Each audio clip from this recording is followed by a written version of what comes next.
CliffCentral.com. Well, as you know, we've been doing some really interesting stuff with BMW. I've spoken to the CEO, who's an amazing man. We've spoken to people here in South Africa who are involved, especially in electric vehicles. And today I have two, what do I call you guys? Car nuts. I heard you talking earlier. You could also say 60 guys. I wouldn't mind sure. that title. I could also call you brilliant and all of those things. We'll get to that. Thanks. But really the point of having you on this show is to talk about this particular car, this magnificent beast behind us, which you two know a whole lot more about than most people. So we'll start. First of all, Francisco, we've done a series already together, and it's been an incredible journey, and also finding out about the future of electric vehicles and where everything in transport is going, how innovation is just running apace and making everything that we thought we knew feel old the day after we knew it. It's literally a time where we're living in the future. It feels like, we're finally at that point now where we thought, we're going to get to this Jetsons era. And we're finally there with the technology that's out there with these vehicles. It's phenomenal. Well, Francisco, in case you don't know, and maybe you've only heard him on one or two series that we've done, but Francisco Nwamba is, of course, a respected and knowledgeable automotive journalist. He's also someone who's an entrepreneur in his own right. And our other guest is Dr Musa, who, how do you combine the role of being a medical doctor with being a car enthusiast like you are? I do, but it's also difficult because there's so many other things that one wants to do, We're sitting chatting about this before this, that, you find guys that enjoy cars, but you and I could chat about, shoes because you like shoes. Yeah. There's so many little pockets that you drop yourself into, but it's just love at the end of the day. It's the stuff that we all love. Well, I don't know if you two knew each other before this. No. We did not, but it feels like we've known each other for a long time now. You had to see them to believe it. It was like two brothers had discovered that they were related after thinking, nothing about each other. Know. Maybe. Naughty fathers. Yeah, you never know. All right, so just tell us about where this all started for you. So this all started for me when there's that brand that we all know about that has the electric vehicles. And the moment they brought out that vehicle, the first thing, and I had a list of vehicles that I wanted next. I was like, let's move this one up. And I want this specific model coming in next. But South Africa being South Africa and things taking the time that they have, you sit and you wait and you sit and you wait. And then i3s are launched and i8s are launched. And that excitement kind of comes up. You're like, okay. And then you have to give props for BMW for being as fast as they have been. They have. So even before that, for me, was there's a hybrid, but I'm going to wait a bit because the range is not that great. And then out of the blue, I kid you not, someone says, oh, cool, they've got 630 kilometer ranges now. I was like, okay, now I'm interested. Tell me more. And then I found out about this iX, and I've been in love ever since. Well, this iX, you've been driving it too, right? Yeah. What's that like? It is a completely different experience. So I think if you're a car guy like us, you're used to the foot down, that comes with it. And this is different because you've got the same sort of, whiplash feel that you get when you put your foot down in a petrol vehicle. But this is all electric and no one hears anything. But you're moving at such a pace. It's so cost effective as well when it comes to not having to go to the garage. And absolute silence every time you drive. This time you can actually... You can hear it almost as if like you've got super senses. Yes. Yeah. Because you're not drowned out by the sound of your car. You don't have to turn whatever you're listening to, podcasts, music. You don't have to turn it up to like 1,000 decibels to be able to hear what's going on. Exactly. And you can hear what's going on outside the car. So it's probably safer as well, right? Yeah, very much so. And it's a weird thing. It's a bit eerie in the beginning because when you jump into the vehicle and you start it... I didn't even know. I tried to turn it on just now and I wasn't sure whether I'd turn it on. Exactly that. So, the technology behind it, it's quite interesting how the fact that it's silent kind of plays with your head because... Dr. Musa said something quite interesting about just how it delivers its power because an electric car, obviously, has got instant torque. Sure. So you have to prepare your mind because if you put your foot down, all of that power is absolutely instant. So it's available to you right there and then. Exactly. And at the same time, you've got your energy break recuperation. So when you're off the power, then you're still saving and actually building up power for you to keep going. Is that what that is? Yes, jeez. I was wondering what happened. I was like, why is this car braking itself? Yes. So that's what I kept thinking the whole time. I was like, hey, accelerate, stop braking. But now I get what's happening because it's charging and then I'd find myself with more range all of a sudden. Exactly. You see, this is...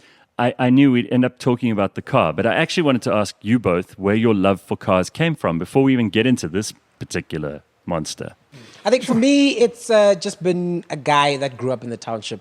You grow up, you see the latest something or the other that comes from the family down the road that have bought themselves a new BMW, and you're just like, the one day when I grow up. And then in your mind, you start forming... BMW has in South Africa probably more brand clout than almost anything else, right? Totally, 100%. I mean, especially if you grew up in the townships, you know Exactly that. BMW, it's right up there on the top of the pyramid when you look Exactly at it. that. Right up there. I mean, I think for me, it was my parents, when I was much younger, they bought themselves a 5 Series, and I was like, whoa, must be nice.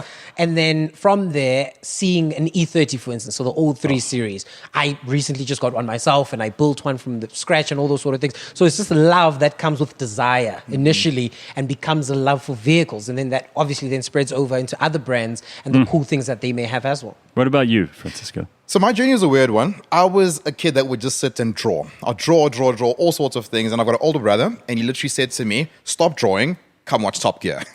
So from there, I just thought, let me watch Top Gear, but I'll still draw, and I'll just draw cars. So I just started drawing cars, and just from there, literally, I've always wanted to be involved in that space. Always loved vehicles, but not just for the fact that they, take you from A to B, but just how they make you feel. And speaking about BMW, same thing with myself. We grew up in Soweto, and as a result of that, that is BMW haven. So as a result, when you grow up, it's kind of one of those things that you have to tick that box and say, I drive a BMW. So for me, it started from a very early age, but family has always loved BMWs and at the same time, all types of vehicles. So definitely something from an early age. So getting into this thing, I mean, you can't but notice the Swarovski crystal on the center console there. You got it on the doors. I mean, it does feel like all these cars that are trying to come up with something new, none of them has thought of anything like this before. This is entirely, it's almost like getting in a spaceship. It does. It feels like you're walking into Diamond Walk. You take a step into it and you're like, oh, what's this fancy thing? What's going on here? Because you got that sleek curved screen that's in there. You've got these sort of crystal looking things on the knob as well as on the door. You try to open a door and you have to press a button to step. I know the door. I was standing there like an idiot trying for like How do I do this? 2 minutes. I was like, How do I press do this? And then I realized you actually have to. By the way, closing the door is a whole other thing. Yes. Because you don't slam it like you do. It's very graceful. All these terrible vehicles the rest of us are driving. When you have one of these, you just kind of push and then it seals itself. It's one thing we've spoken about quite a lot. It's an issue of opulence, Yes. Gareth. If you live an opulent life with opulent lifestyles. It's like those people. Have you been into those kitchens with those people where they go, and this whole Thing. coffee machine thing Yes. comes out?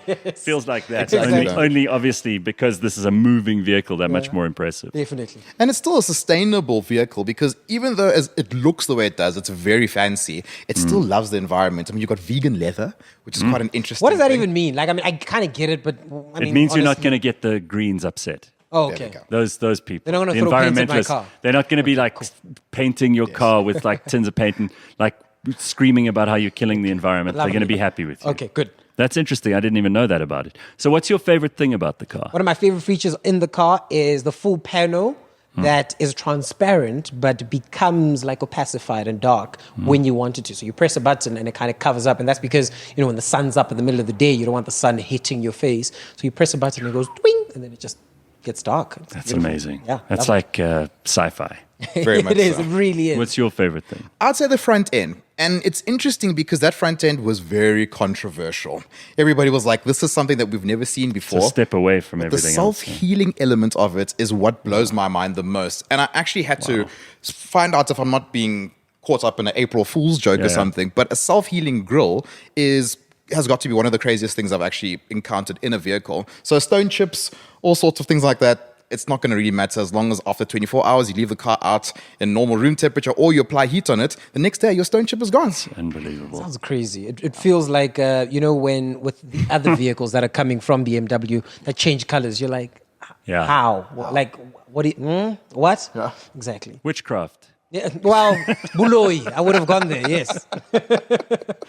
Wow. Okay, so electric vehicles in general, we're all very excited about these. It's inevitably going to be the future. It's also, considering petrol prices these days, something everybody's much more excited about than they should be. Yes. Because electric vehicles are obviously the way for us to be able to move forward without having to have all these fossil fuels, without having to have the exorbitant cost of petrol. And the world economy will change as a result of this. Very much so. I mean, electric vehicles now, especially in South Africa, we've just seen a resurgence of, it started off with BMW. They were actually the early adopters. Earlier on, they came out with these cars. And now we can see that there's a big shift happening. And consumers are starting to understand now what's going on. I mean, you go to major malls now, there's charging stations. It's becoming more accessible. So definitely in the next 10 to 15 years, we're going to see many more electric vehicles in our market. I think it's very exciting. The fact that, when things start to happen, other people start to adapt. So not other car brands, let's leave those alone. But the fact that when you know that you've got electric vehicles, it puts pressure on policymakers to say, cool, we can't charge so much in terms of import taxes on these expensive electric vehicles. So it moves the price of an electric vehicle. We're talking to you, governments. There we go. I don't want to say that, but yes. To get the pricing right? Because you want people to stay away from fossil fuels and all these conventions that exist in the world to rather go buy an electric vehicle. But also, you guys know this, and I mean, I'm not as much of a motorhead as you guys are, but it was always uncool.